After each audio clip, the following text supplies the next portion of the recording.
가족들한테 끊임없이 신경 쓰다 보니 너무 힘듭니다. 2024년 3월 25일 부탄 1일째 트롱사 도착. 안녕하세요. 오늘은 부탄에 도착하여 중부 지역의 산속 오지마을인 트롱사까지 하루 종일 이동하는 날입니다. 어젯밤 11시 55분에 방콕 공항에 도착한 스님은 공항 의자에서 원고를 교정한 후 새벽 4시부터 부탄으로 가는 비행기를 타기 위해 탑승 수속을 했습니다. 짐을 붙이고 잠시 숨을 돌린 후 6시 40분이 되어 비행기에 탑승했습니다. 공항에서 밤을 새운 스님은 앉자마자 곧 단잠에 빠졌습니다. 7시 40분에 방콕 공항을 이륙한 비행기는 9시 15분에 방글라데시 다카 공항을 경유한 후 총 4시간을 날아 현지 시간으로 10시 40분에 파로 공항에 착륙했습니다. 비행기에서 내리자 파로 공항 외교부 담당관 남가이 펠돈님이 나와 있었습니다. 펠돈님은 스님과 JTS 답사단의 부탄 입국 심사를 도와주었습니다. 수화물을 찾아 공항 밖을 나오니 부탄 비구니 재단 사무총장 타시 박사님과 인도에서 먼저 도착한 JTS 활동가 신예슬, 이미은 버부가 스님을 반갑게 맞이해 주었습니다. 짐을 싣고 있는데 한국농촌진흥청에서 온 공무원 2분이 스님을 찾아와 인사를 했습니다. 저희들도 부탄에서 농장에 울타리를 치는 일을 하고 있습니다. 농촌진흥청에서는 야생동물 퇴치 기술이 많이 개발되어 있어서 스님이 하시는 일에 저희가 도움을 드릴 수 있습니다. 한국에 가면 꼭 한번 만나서 자문을 좀 구하고 싶습니다. 네, 스님께서 원하시면 언제든지 좋습니다. 반갑게 인사를 나눈 후 한국에서 다시 만나기로 약속했습니다. 짐을 다 싣고 나서 입국 수속을 도와준 남가이 펠돈 씨에게 감사의 마음을 전하며 책을 선물했습니다. 도와주셔서 감사합니다. 그리고 일주일 동안 동고동락을 하게 될 운전기사님들에게 인사를 했습니다. 우리 일주일 동안 같이 다녀야 해요. 잘 지내봅시다. Yes. 11시 30분에 차를 타고 파로 공항을 출발하여 트롱사로 향했습니다. 지금 부탄은 봄입니다. 곳곳에 수양버들, 복사꽃, 매화가 피어나고 있었습니다. 봄을 그리워하던 스님은 창밖에 펼쳐진 봄 풍경에 기뻐했습니다. 출국하면서 한국의 봄을 느낄 기회가 없다고 아쉬워했는데 여기서 봄을 느끼네요. 수도 팀프를 지나 차는 끝이 보이지 않는 구불구불한 산길을 계속 올라갔습니다. 우리가 벌써 백두산보다 높이 올라왔어요. 팀프가 이미 한라산보다 높이 있거든요. 고도가 높아질수록 귀가 먹먹하고 머리가 띵했습니다. 산길은 끝없이 펼쳐진 구름으로 가득 차 앞이 전혀 보이지 않았습니다. 이야, 구름 속을 가네요. 오후 1시가 되어 해발 고도 3140m에 위치한 도출라고개에 도착했습니다. 날씨가 좋은 날에는 히말라야 설산도 볼 수 있는 곳이지만 오늘은 구름이 끼고 비가 내려 앞이 잘 보이지 않았습니다. 점심을 먹은 후 2시가 되어 다시 가던 길을 계속 갔습니다. 한참을 달리다 스님이 카페에서 차 한 잔을 하자고 제안했습니다. 스님이 가리킨 곳에 빈 원두막이 있었습니다. 원두막 아래로는 절벽이었습니다. 강물이 힘차게 흐르고 있었습니다. 타시 박사님이 준비해온 따뜻한 차를 한 잔씩 나누어 마셨습니다. 다시 카페네요. 다시 차를 타고 고도가 높은 곳으로 향했습니다. 3000m가 넘자 눈이 그대로 얼어 있었습니다. 잎을 아래로 축 늘어뜨린 나무도 많이 보였습니다. 오후 5시 20분에 3400m 고갯마루에 도착해 차에서 잠시 내렸습니다. 잠깐 바람 좀 쐬고 갑시다. 그러나 구름이 꽉 끼어 높이를 실감할 수 없었습니다. 추위가 옷 속을 파고들었습니다. 얼른 차에 다시 올라탔습니다. 차는 오늘 목적지인 트롱사로 부지런히 달렸습니다. 고도가 낮아지자 이번에는 야크가 많이 보였습니다. 6시가 넘자 해가 졌습니다. 불빛 하나 없는 어두운 산길을 달려 7시 25분에 트롱사에 도착했습니다. 내각 비서실 소속 린첸님이 파로 공항에서 답사단의 복수 비자를 발급받은 후 답사단의 짐을 싣고 운전을 해서 도착해 있었습니다. 이곳에서부터는 트롱사 기획 담당관이 오늘 숙소인 대학교 기숙사까지 안내해 주었습니다. 저녁 8시 10분에 숙소에 도착했습니다. 먼저 대학교 회의실에서 린첸님과 내각실 소속 직원 2명, 새로 임명된 트롱사 기획 담당관과 함께 답사 일정에 대해 논의했습니다. 저와 일을 하면 고생을 많이 해야 할 텐데 괜찮겠어요? 익숙해질 겁니다. 먼저 새로 합류한 스태프에 대해 서로 소개하는 시간을 가진 후 현재 JTS에서 준비하고 있는 일들에 대한 상황을 스님이 공유해 주었습니다. 이번 방문에서는 주거 환경 개선을 좀 더 구체적으로 살펴보려고 합니다. 생산시설을 어떻게 개선할 것인지에 대한 답사는 다음 답사 때 전문가들을 데리고 와서 함께 살펴보려고 합니다. 임업, 농업, 과수, 축산 각 분야별로 전문가를 데려오려고 했는데 시간 조정을 못해서 다음에 함께 오겠습니다. 이번 부탄 답사에서 집중적으로 살펴보고자 하는 것. 지금 가장 먼저 해결해야 할 과제가 주거 생활 개선입니다. 두 번째 과제가 지속 가능한 생활을 할 수 있도록 생산시설을 보완하는 것입니다. 생산시설에 대해서는 아직 제가 답사를 못해서 다음에 답사를 한 다음 계획을 세워보겠습니다.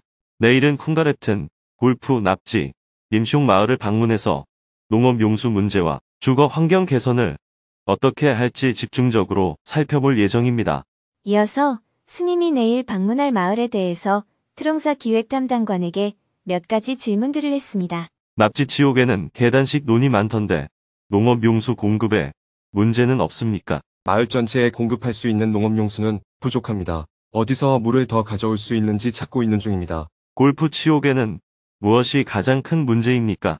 역시 농업용수 공급에 어려움을 겪고 있습니다. 님송 치옥은 식수가 부족한 것이 큰 문제였는데 골프 치옥은 식수 문제는 없습니까? 골프 치옥은 식수 문제는 없습니다. 콩가랩튼 마을에는 농업 용수가 문제인데 수로를 개선해주면 주민들에게 이익이 많습니까?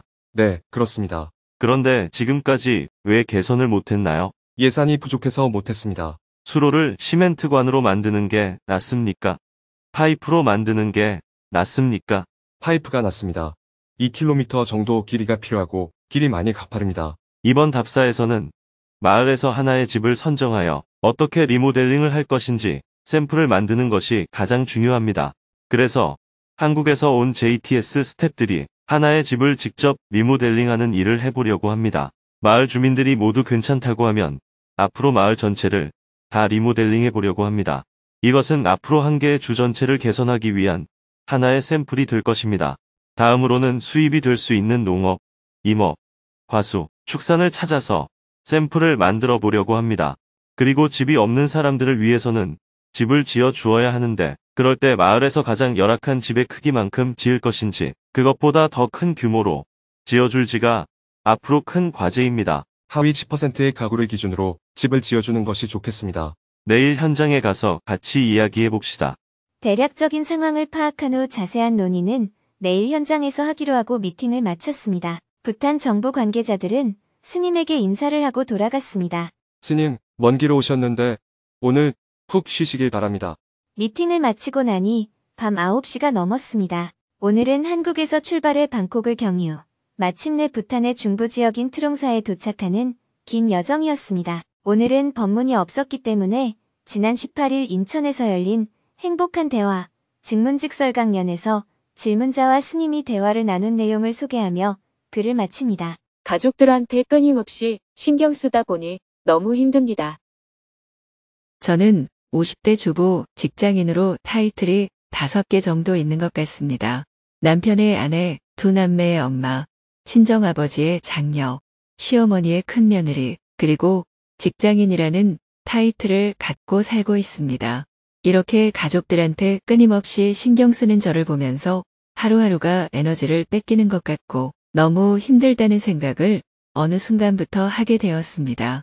자녀는 남매가 있는데 큰딸은 서울에서 직장 생활을 하고 있는데 간간히 생활비가 부족하다고 경제적인 도움을 요청하기도 하고 결혼에 대해서 좀 물어보면 집을 사기가 어려워 비혼주의로 살겠다고 합니다. 둘째 아들은 취업 준비 중인데 자기 개발이라고 하면서 좋아하는 축구를 하고 있는 모습이 너무 답답합니다. 또 친정아버지는 엄마가 4년 전에 암으로 돌아가시면서 혼자 계세요. 제가 언제쯤 가족으로부터 자유로운 삶을 살 수 있을까요? 네. 고민이 많이 되시겠습니다. 생각을 그렇게 하는데 어떻게 고민이 안 되겠어요? 저도 고민을 한번 얘기해 볼까요? 지금 나이가 72인데 절에서 사니까 아직도 아침에 일찍 일어나야 돼요. 아침에 일어나면 108배 해야지. 이렇게 증문즉설 해달라고 여기저기 불려다니지. 외국에서도 강의해달라고 하지. 깊은 산속으로 강을 건너 답사하러 다녀야지. 이렇게 고민을 얘기하면 끝이 없어요.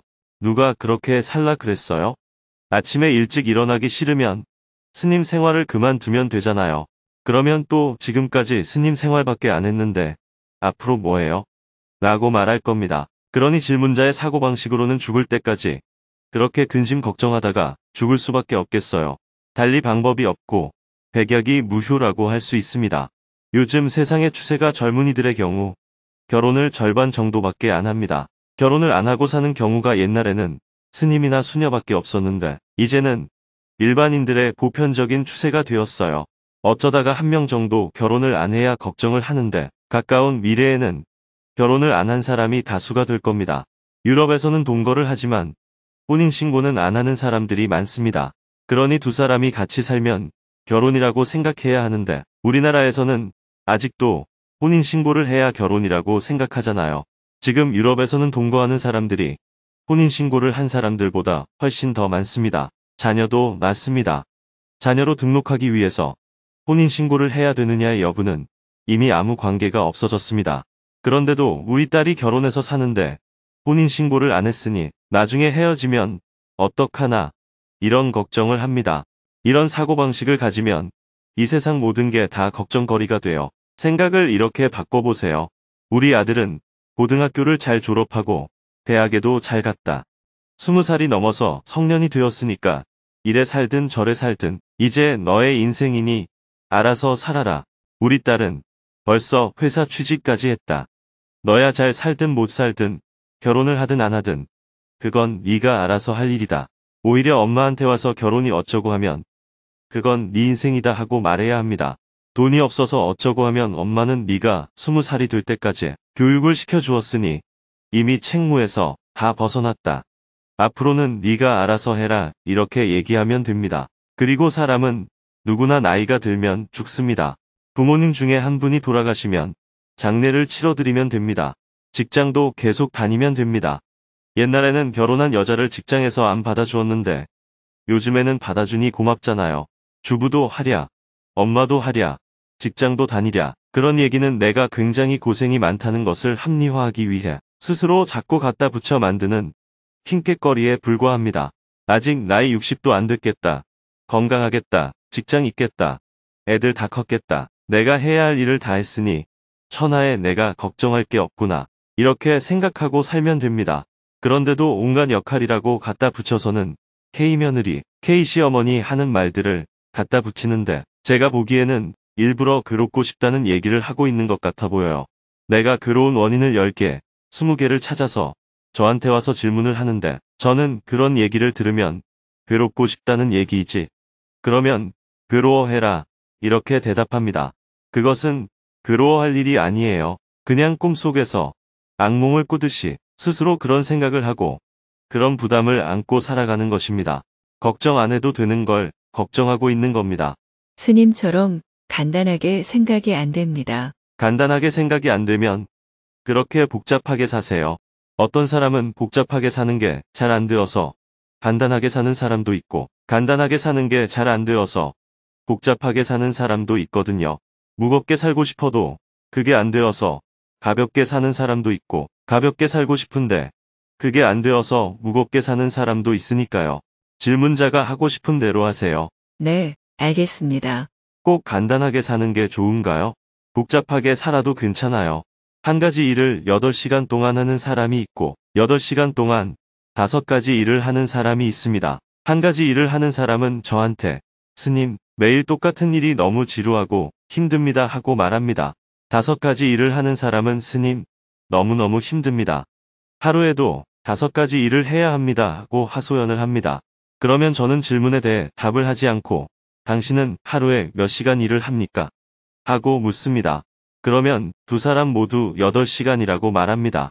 한 가지 일을 8시간 동안 하나, 5가지 일을 8시간 동안 하나, 똑같이 8시간 동안 일하는 거잖아요. 밥 먹을 때 젓가락질만 20번 하나, 숟가락질만 20번 하나, 젓가락질과 숟가락질을 합쳐서 20번 하나, 무슨 차이가 있어요? 모두 같은 시간 동안에 하는 일이잖아요.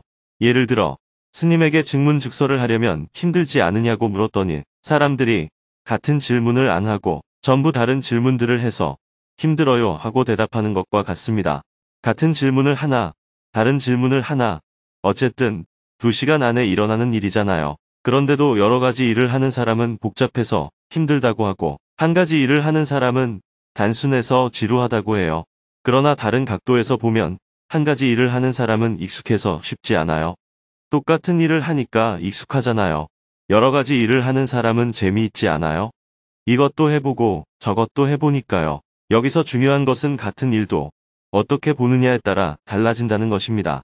여행을 갈 때는 여러 번 가본 곳보다 처음 가보는 곳이 좋잖아요. 그런데 왜 사람은 처음 만나는 사람보다는 여러 번 만나는 사람이 좋아요? 일도 여러 번 해본 일보다는 처음 하는 게 좋잖아요. 구경은 처음 하는 것을 좋아하면서 일은 왜 처음 하는 걸 싫어해요? 구경하듯이 일도 배우면 되잖아요. 사람도 처음 만나면 새로운 사람을 사귈 수 있잖아요. 같은 일을 여러 번 하면 익숙해서 좋잖아요. 길도 아는 길을 가면 익숙해서 좋고 사람도 아는 사람을 만나면 익숙해서 좋잖아요. 같은 일을 반복하면 익숙해서 좋고 새로운 일은 배워서 좋고 이렇게 생각하면 자유롭게 인생을 살 수 있습니다. 그런데 질문자는 처음 하는 일은 처음이라 어렵고 반복하는 일은 지루해서 싫고 이렇게 자꾸 부정적으로 생각하는 겁니다. 그래서 자꾸 인생이 복잡해지는 거예요. 음식은 처음 먹는 것보다는 자주 먹던 음식이 좋잖아요. 또 어떤 반찬은 처음 먹어서 좋잖아요. 처음 먹을 때는 새로운 맛을 봐서 좋고 늘 먹던 것은 소화가 잘 되어서 좋고 이렇게 어떤 상황에서도 늘 좋은 점을 발견할 줄 알아야 합니다. 그런데 부정적으로 사고하면 항상 부정적인 이야기를 계속하게 되는 거예요. 그래서 인생이 힘들 수밖에 없는 겁니다. 그러니 질문자도 긍정적인 것을 찾아보세요. 사물에는 항상 이런 면도 있고 좋은 면도 있어요. 그래서 사물을 볼 때는 항상 긍정적인 면을 볼 줄 알아야 합니다. 그러면 항상 얼굴에 미소를 지으며 살 수 있어요. 다른 사람이 여러 가지 일을 하느라 힘들지 않아요? 이렇게 물으면 그게 뭐가 힘들어요? 이것저것 하니까 재미있습니다. 이렇게 말할 수 있어야 합니다. 그러면 삶이 저절로 가벼워집니다. 감사합니다. 저는 그냥 스님께 투정을 부리고 싶었던 것 같습니다. 긍정적인 마음으로 살겠습니다. 내일은 새벽 6시 30분에 아침 식사를 하고 아침 7시부터 저녁까지 코엔가랍텐 농업용수 시스템, 삼초링 녹차하우스, 콜프치옥, 납치치옥을 둘러볼 예정입니다.